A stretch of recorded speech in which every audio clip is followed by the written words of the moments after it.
Ito ang ginagawa ko na Eurotech top load automatic washing machine. So yun ang problema niya, nag-e-error siya sa kalagitnaan ng paglalaba, nag-e-error. Yan, so ito may nakita akong problema dito.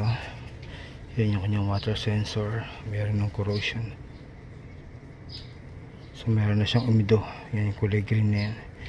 So kaya hindi nagko-contact mabuti yung wiring,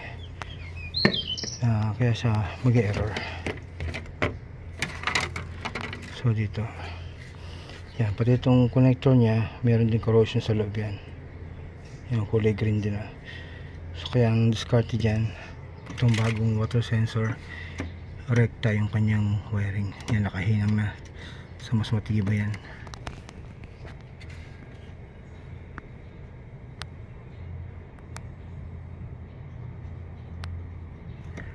Yan, so ito defective na itong water sensor na ito.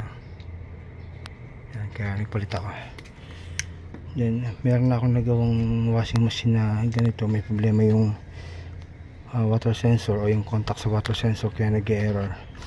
Nagpalit ng bagong water sensor yung technician na nauna, pero ganun pa rin. So hindi niya naayos, sumuko siya, hindi niya naisip na yung pinakaloob ng connector ay meron din corrosion.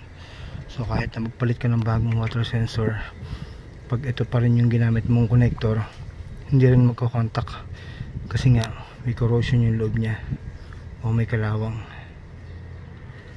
Yun, kaya hindi siya magko-contact dun sa terminal, kaya mag-e-error pa rin. Yan, kaya ako yan diskarte, rekta na yan, tibay na yan.